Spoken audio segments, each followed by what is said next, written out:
नमस्कार मित्रों, आज बात करते हैं जात कर्म संस्कार। हिंदू धर्म संस्कारों में जात कर्म संस्कार चतुर्थ संस्कार है।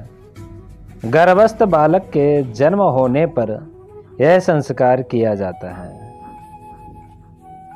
शास्त्रों में कहा गया है कि जाते जात क्रिया भवेत। इसमें सोने की शलाका से विषम मात्रा में घृत और मधु घिस करके बालक को चटाया जाता है। इसमें माता के गर्भ में जो रस पीने से दोष है वह दूर हो जाता है और बालक की आयु तथा मेधा शक्ति को बढ़ाने वाली औषधि बन जाती है। जो स्वर्ण होता है वह वात दोष को दूर करता है, मूत्र को स्वच्छ बनाता है और रक्त को ऊर्ध्वगामी दोष को भी दूर कर देता है। मधु लार का संचार करता और रक्त का शोधक होने के साथ साथ बल पुष्टिकारक भी है। उत्पन्न हुए बालक के जो कर्म किए जाते हैं उनको ही जात कर्म संस्कार कहा जाता है। इन कर्मों में बच्चे को स्नान कराना, मुख आदि साफ करना, मधु और घी आदि चटाया जाता है। स्तनपान तथा आयुष्यकरण है। इतने कर्म सूतिका घर में बच्चे के करने होते हैं, इसीलिए इनको संस्कार का रूप दिया गया है। शिशु के उत्पन्न हो जाने पर अपने कुल देवता और वृद्ध पुरुषों को नमस्कार कर पुत्र का मुख देख करके नदी तालाब आदि में शीतल जल में उत्तराभिमुख होकर के स्नान करें। यदि मूल ज्येष्ठा आदि गंडमूल नक्षत्रों में बालक उत्पन्न हुआ हो तो बिना मुख देखे स्नान करना चाहिए।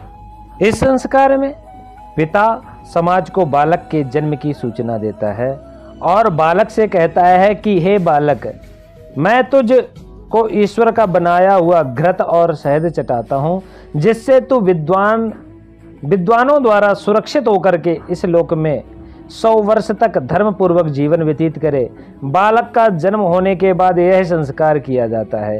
होम करने के बाद पिता बालक का स्पर्श करता है और उसको सूंघता है। इसके बाद वह बालक के कान में आशीर्वाद के मंत्र पढ़ता है, जिससे कि बालक दीर्घायु हो और प्रखर बुद्धि वाला हो। बालक को शहद और घी इसीलिए चटाया जाता है।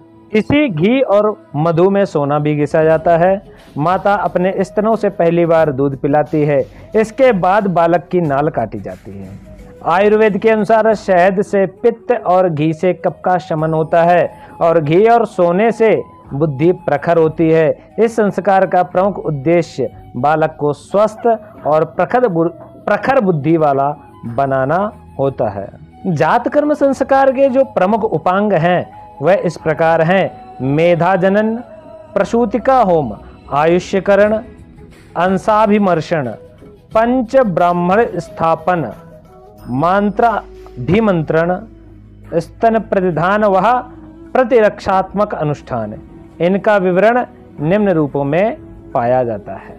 शिशु के जन्म के साथ ही उसका पिता नाभि नाल के छेदन से पूर्व ही यह संस्कार करता है, इसीलिए इसे जात कर्म संस्कार कहते हैं। इसके 2 भाग होते हैं, जिन्हें हम मेधा जनन और आयुष्यकरण कहते हैं। इस प्रकार हमने बात करी है आज जात कर्म संस्कार, जो बालक के जन्म होने के बाद और नालक छेदन से पहले किया जाता है।